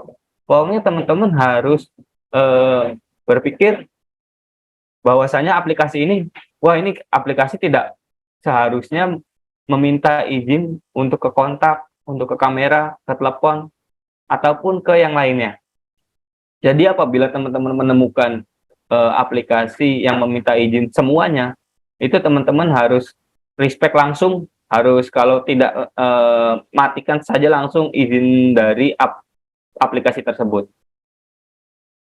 Kemudian cek settingan privasi dan keamanan di Google. Bisa teman-teman akses linknya g.co/privacy-checkup atau g.co/security-checkup. Teman-teman juga bisa cek settingan privasi dan keamanan di Facebook dengan akses fb.com/privasi. Kemudian setelah itu, respon insiden dengan langkah terukur. Apabila teman-teman akunnya merasa dihack oleh orang lain, oleh orang yang tidak bertanggung jawab Facebooknya, teman-teman bisa akses https://www.facebook.com/hacked. Untuk Instagram, https://help.instagram.com. Itu teman-teman bisa lakukan langkah-langkahnya apabila merasa Facebook maupun Instagramnya dihack oleh orang lain. Terus kemudian teman-teman juga bisa melakukan pengumuman terhadap kontak di kontak teman-teman apabila akun teman-teman merasa hilang, diambil orang, karena apabila akun teman-teman digunakan oleh orang yang tidak bertanggung jawab untuk kepentingan mereka pribadi, seenggaknya teman-teman yang ada di akun yang ada di HP teman-teman itu kontaknya tahu bahwasanya akun teman-teman itu lagi hilang. Kemudian review aktivitas medsos kita. Kita bisa cek di settingan facebook.com, kita sedang login di mana saja, di perangkat mana saja, email juga bisa, di myaccount.google.com, kita bisa tahu tuh aktivitas akun kita login di mana aja. Apabila ada akun yang tidak apabila ada perangkat yang tidak Anda kenali, teman-teman bisa langsung log out paksa dari handphone teman-teman. Karena yang punya akses penuhnya kan teman-teman. Jadi teman-teman bisa lakukan logout paksa dari perangkat yang tidak teman-teman kenali. Lalu terakhir recover atau memulihkan factory reset. Factory reset ini yang terakhir, saya sih biasanya melakukan factory reset ini tiap 3 bulan atau 6 bulan sekali. Reset HP-nya ya. Untuk persiapannya, teman-teman harus tahu akun Google dan akun lainnya di ponsel kita, termasuk passwordnya, settingan kunci layarnya, kemudian yang jelas backup data dari ponsel kita, ya kan? Karena apabila kita ingin reset factory, pasti data kita akan hilang. Jadi kita harus pastikan data kita harus sudah terbackup. Lalu pastikan ponsel baterai minimal 70% dan ponsel terkoneksi dengan internet. Tips terhindar dari pencurian data. Yang pertama, tidak posting hal terkait data pribadi di media sosial. Teliti setiap tautan yang diterima, baik via SMS, email, aplikasi percakapan, medsos, dan sebagainya. Bisa jadi link tersebut merupakan phishing, jangan asal klik ya. Dan bisa jadi juga link tersebut sudah ditanami backdoor. Backdoor ini bisa mengakses perangkat teman-teman tanpa teman-teman ketahui. Pokoknya hati-hati dengan link-link yang aneh. Jika link tersebut bukan berasal dari institusi yang penting. Kemudian tidak sembarang mengisi formulir daring. Menginstal aplikasi di ponsel hanya dari tempat resmi, Play Store maupun App Store. Jangan download via browser. Karena via browser mungkin sudah ditanami backdoor juga. Jadi aplikasi yang di-download dari browser itu bisa aja mengandung virus dan menyisipi backdoor untuk mengambil data pribadi teman-teman. Kemudian jangan lupa baca ketentuan privasi dalam setiap layanan aplikasi. Nah, teman-teman juga nggak boleh nih asal isi data pribadi teman-teman, baik nama, nomor handphone, email. Pokoknya teman-teman jangan asal isi, apalagi untuk institusi-institusi yang tidak jelas, yang belum berkompeten. Sebenarnya teman-teman juga kalau saya lihatin ya, di sini pada menuliskan di kolom pertanyaan nama dan nomor handphone ya. Sebenarnya saya agak takut juga sih ya dengan teman-teman menuliskan nama dan nomor handphone, karena kita tidak tahu yang join di Zoom meeting ini siapa saja dan orang yang bertanggung jawab atau bukan. Dengan teman-teman memasukkan nomor handphone teman-teman dan nama teman-teman, itu mungkin bisa aja digunakan oleh orang yang tidak bertanggung jawab untuk mencuri data teman-teman. Kemudian tips perlindungan data pribadi. Gunakan password sandi yang kuat. Gunakan secara berbeda di tiap akun digital teman-teman. Pahami dan pastikan pengaturan privasi di setiap akun platform digital. Hati-hati unggah data pribadi di platform digital, karena keamanan data pribadi kita tidak selalu terjamin. Hindari untuk membagikan data pribadi kita, baik tempat tinggal, lahir, nama ibu kandung, password, berbagai akun platform digital. Hindari juga berbagi data pribadi orang lain, baik keluarga, teman, maupun kenalan di dunia maya, sebab data mereka adalah privasi mereka. Hindari juga memasukkan data pribadi saat berinteraksi dalam platform digital menggunakan WiFi gratis. Nah, teman-teman, siapa yang suka menggunakan WiFi gratisan nih? Hati-hati. Pokoknya apabila kita menggunakan WiFi gratisan, kita usahakan jangan mengakses aplikasi-aplikasi penting seperti mobile banking, ya kan? Terus aplikasi e-commerce, Tokopedia, Shopee, dan lain halnya, apapun yang di dalam aplikasi tersebut apabila ada saldo uangnya. Itu jangan sampai teman-teman akses menggunakan WiFi gratis. Lalu lakukan pembaruan perangkat lunak yang digunakan dalam handphone untuk meminimalisir resiko ada celah kebocoran. Waspada jika komunikasi atau aktivitas mencurigakan, baik dari akun dengan identitas digital yang kita kenal maupun bukan. Kesimpulannya, tidak ada yang aman 100% di dunia digital. Yang bisa kita lakukan ialah mengurangi resiko sekecil mungkin. Keamanan sendiri berbanding terbalik dengan kemudahan. Memang sih sedikit ribet, waspada, tapi akan membuat kita lebih aman di dunia digital. Dan dalam dunia digital, data is your DNA. Terima kasih, sekian dari saya. Kurang lebihnya mohon maaf. Wassalamualaikum warahmatullahi wabarakatuh. Oke, Waalaikumsalam warahmatullahi wabarakatuh. Terima kasih Mas Wahyu atas pemaparan seputar aman digital ya. Sudah ada tips-tips juga yang diberikan begitu ya. Baik, ya terima kasih sekali lagi, sudah lengkap ya. Sudah 3 narasumber kita memberikan pemaparannya dengan aspek-aspek yang ada. Nah, sekarang saatnya kita menuju ke segmen tanya jawab. Saya sudah memilih 3 pertanyaan karena banyak sekali pertanyaan yang masuk. Dipilih 3 pertanyaan untuk langsung dibacakan ya. Oke, mari kita langsung menuju ke pertanyaan pertama untuk pagi hari ini. Ada Kak Marisa ya buat Mas Olan. Digital skills adalah kecakapan untuk menguasai teknologi informasi. Namun jika pemahamannya hanya sebatas itu, kecakapan digital itu akan menghancurkan visi dan misi pendidikan nasional. Bagaimana menerapkan kecakapan digital dalam pembelajaran sehingga menciptakan keseimbangan moralitas, sosial, dan humanitas peserta. Oke. Baik, ini mungkin teknisnya nih penerapan kecakapan bagaimana? Boleh dibantu dijawab ya? Oke, untuk kecakapan ya secara teknisnya supaya menunjukkan tadi moralitas dan yang lain ya tentunya dengan adanya kita cakap bermedia digital kan kita tahu semua nih jadinya dari segi tadi yang sudah dijelaskan dari software, hardware, sampai penggunaan platform media sosial gitu.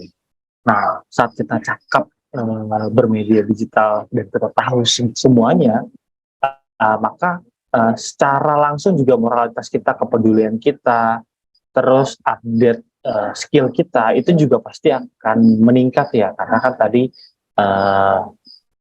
cakap digital itu bukan hanya kita menggunakannya aja, tapi kita paham betul dari segi macam-macam dari platform yang ada gitu. Itu mungkin yang bisa dikasih ya jawabannya ya. Semoga puas dengan jawabannya. Pertanyaannya menarik. Oke, baik. Terima kasih bantuan jawabannya ya. Semoga memberikan pencerahan gitu ya, kira-kira bagaimana sih caranya penerapannya begitu. Terima kasih Mas Olan sekali lagi. Kita menuju ke pertanyaan kedua untuk pagi hari ini. Ya, dari Kak Sandi ya, buat Ibu Gina. Saat ini hampir semua lini menggunakan teknologi dan internet, mulai dari pendidikan hingga transaksi jual beli dan lainnya. Pertanyaan saya, bagaimana cara memberikan budaya pembelajaran yang menarik kepada para murid agar penggunaan teknologi tersebut secara efektif lebih menarik ya untuk minat belajar para murid, dan agar murid atau mahasiswa memperhatikan dan memahami materi yang disampaikan oleh sang pendidik, bukan malah hanya belum beres, Min, pertanyaan kedua. Oke. Bukan malah hanya sekedar hadir atau mengerjakan tugas, akan tetapi pemahamannya dalam materi gitu. Oke, jadi mungkin ini bisa dapetin efek yang lebih dalam lagi mungkin ya. Gimana sih budaya pembelajarannya yang menarik, biar nempel banget gitu pelajarannya tuh hasilnya maksimal ya. Boleh dibantu dijawab ya Bu Gina? Iya, terima kasih sebelumnya Kak Sandi nih atas pertanyaannya. Bagaimana sih kita agar mendapat pelaksana pendidikan atau guru itu bagaimana sih menyediakan materi pembelajaran yang menarik, kurang lebih mungkin seperti itu ya Kak Putih ya. Nah, mungkin tadi video tadi semoga bisa menjadi contoh ya gitu bagaimana cara kita mengenalkan budaya seni tarinya, seni musiknya, terus udah gitu bagaimana cara kita mengajarkan peserta didik terkait oh lagu ini tuh lagu daerah ini loh gitu. Oh tari ini tuh tari daerah ini loh gitu. Kita membuat media pembelajaran, materi pembelajaran itu yang dikemas dengan menarik sehingga peserta didik itu antusias gitu. Misalnya kayak tadi nih video tadi gitu mengajarkan kalau misalnya guru yang biasanya mengajarkan oh tari ini asalnya dari kota ini. Tapi kalau misalnya kita kemas seperti video tadi anak peserta didik akan ingat oh iya ternyata lagu ini tuh dari daerah ini ya. Tari ini tuh ternyata dari daerah ini gitu. Sehingga mereka lebih membekas atau misalnya membuat media pembelajaran melalui game. Kalau saya biasanya dengan teman-teman dolanan you itu membuat game board gitu. Jadi bagaimana cara kita mengenalkan budaya tapi sambil bermain dan itu biasanya lebih membekas untuk peserta didik. Kurang lebih mungkin seperti itu ya Kak Putih, bagaimana cara membuat media pembelajaran yang menarik gitu. Ya, itu dia mungkin kombinasi ya berarti ya, dikombinasikan saja begitu digital dengan tadi sambil juga mempraktekkan sambil bermain juga gitu kan. Jadi mungkin akan lebih nempel gitu ya, begini maksudnya ya. Iya, jadi lebih berkesan juga kan kita lebih ingat gitu ya Kak Putih. Iya, lebih ingat oh ini lagi pas lagi itu ya gitu ya, jadinya lebih ingat. Oke baik, terima kasih semoga membantu ya jawabannya. Kita menuju ke ke pertanyaan terakhir. Oke, dari Kak Muhammad Farel untuk Mas Wahyu ya, apa aja tips-tips penggunaan internet supaya data kita aman, terutama saat kita menggunakan internet di ruang publik dan bagaimana supaya kita merasa aman dan nyaman dalam menggunakan atau mengaplikasikan internet dalam kehidupan sehari-hari tanpa meninggalkan jejak digital yang dapat merugikan kita. Oke, penggunaan WiFi mungkin dan juga bagaimana agar terhindar dari jejak digital yang negatif begitu ya. Boleh Mas Wahyu dibantu dijawab ya. Ya, masih di-unmute, Mas. Oke, maaf. Terima kasih atas pertanyaannya ya. Seperti yang sudah saya jelaskan, untuk penggunaan internet di ruangan publik tidak apa-apa ya, asal pada saat penggunaan internet khususnya WiFi publik, teman-teman jangan mengakses aplikasi-aplikasi perbankan atau aplikasi-aplikasi yang di dalamnya ada uang teman-teman. Jadi teman-teman akses seperlunya aja. Pokoknya jangan sampai teman-teman akses aplikasi-aplikasi perbankan menggunakan WiFi publik. Jika teman-teman menggunakan internet pribadi itu nggak masalah. Lalu tips agar tidak meninggalkan jejak digital. Saya rasa teman-teman tidak bisa menghindari itu. Teman-teman tetap akan ada jejak digital teman-teman. Pada saat teman-teman mengakses browser, teman-teman juga pasti akan meninggalkan jejaknya. Mungkin hanya saja meminimalisir adanya histori di handphone teman-teman. Dengan cara, misal teman-teman mau browsing internetan, teman-teman bisa menggunakan mode incognito pada setiap aplikasi browser seperti Mozilla Firefox, Google Chrome maupun Microsoft Edge. Itu teman-teman bisa menggunakan mode incognito. Jadi mode itu diaktifkan nanti setiap teman-teman browsing, riwayat history browsingnya tidak tercatat di aplikasi atau perangkat tersebut, tetapi akan hanya tercatat sebagai di IP publiknya saja. Jadi teman-teman tidak terlalu meninggalkan jejak di perangkat teman-teman, tapi tetap teman-teman meninggalkan jejak di penggunaan internetnya. Terekam, teman-teman mengakses apa aja, menggunakan internet mana aja, menggunakan provider apa aja gitu. Seperti itu. Sudah Kak?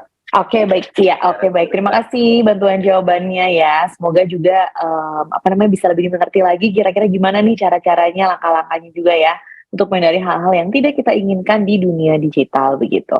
Terima kasih Mas Wahyu atas bantuan jawabannya. Jadi itu ada 3 pertanyaan yang sudah terpilih dan juga pastinya sudah dijawab. Semoga pertanyaan-pertanyaan tadi bisa mewakili kebanyakan pertanyaan ya yang ada di dalam peserta untuk hari ini begitu. Nah, tapi sebelum kita mengakhiri sesi diskusi ini, saya ingin mengundang kembali ya para narasumber untuk memberikan closing statement-nya masing-masing. Baik, saya panggilkan lagi dari mulai Mas Olan, terus udah gitu Mas Wahyu, ada Mbak Gina juga. Boleh dimulai dari Mas Olan dulu nih untuk closing statement-nya. Oke, integritas dalam cakap bermedia digital itu mampu membawa kita menjadi cakap dan kompeten dalam bermedia sosial. Sudah. Oke. Baik, jadi tadi sudah bisa jabarkan lagi ya tadi ya closing statement-nya begitu. Oke, terima kasih. Selanjutnya dan narasumber kedua kita seputaran budaya, silakan Gina. Mungkin dari saya, yuk jadikan budaya Indonesia ini menjadi digitalisasi sehingga dunia tahu gitu bahwa negara kita itu kaya ya Kak Putih ya gitu. Bagaimana cara kita mengenalkan Indonesia melalui digital seperti itu. Betul, saatnya ya kita memanfaatkan dunia digital ini gitu. Oke, terakhir dari Mas Wahyu silakan. Mas Wahyu masih di unmute Mas. Mungkin keamanan berbanding kebalik dengan kenyamanan, tapi teman-teman tidak perlu takut, teman-teman hanya perlu sedikit waspada untuk memperkecil resiko yang akan terjadi. Seperti itu. Oke, baik. Terima kasih closing statement-nya kepada ketiga narasumber kita untuk pagi hari ini ya. Dan saya juga ingin memberikan sedikit resume saja yang singkat gitu untuk hasil diskusi kita pagi hari ini ya. Dari Mas Olan, tadi kita sudah tahu apa itu cakap digital, bagaimana kita mampu menyeleksi dan juga memverifikasi kira-kira informasi yang kita dapatkan gitu ya. Dan juga tadi sudah diberikan cara-cara meningkatkan hard skill dan soft skill, dan kita diharapkan untuk bisa mengoptimalkan penggunaan perangkat digital. Nah, utamanya itu adalah perangkat lunak sebagai proteksi dari serangan siber gitu kan ya. Nah, dari Ibu Gina, budaya digital, tadi kita sudah tahu teknologi yang justru mendukung pendidikan gitu ya, bagaimana memanfaatkannya. Terus dunia digital itu adalah dunia kita sekarang ini, jadi saatnya lah kita memelihara dan melestarikan dunia digital ya, sebagai tempat anak-anak berkembang tumbuh, belajar juga, dan tetap tidak melupakan martabatnya. Nah, dari Mas Wahyu, aman digital, tadi sudah tahu kompetensi keamanan digital ada apa aja ya, dan juga bagaimana cara proteksi aset digital, ya gimana membuat password yang kuat begitu, dan tips terhindar dari pencurian data juga begitu ya. Baik, ini dia pastinya buat teman-teman juga yang sudah tergabung dari tadi pagi ya, yang sudah ikutan bertanya, akan ada 10 penanya terbaik hari ini. Nah, langsung saja saya akan memberikan pengumuman untuk 10 orang beruntung yang mendapatkan dompet digital hari ini.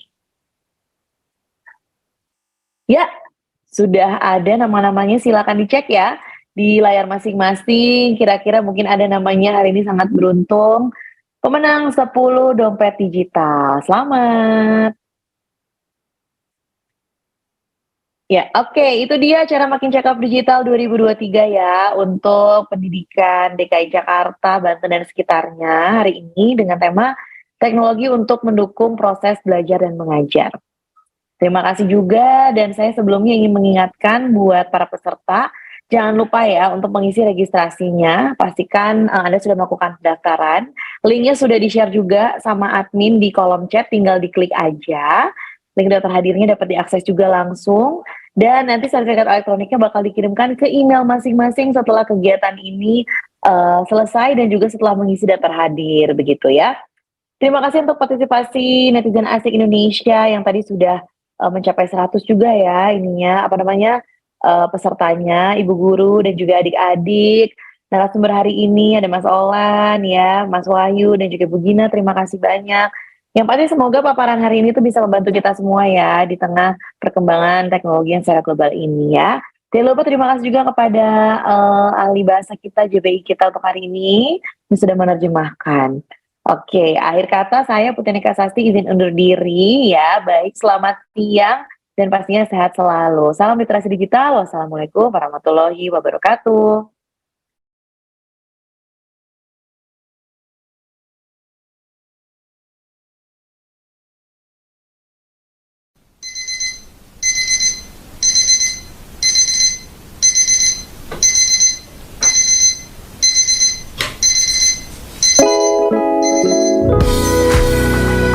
Hey.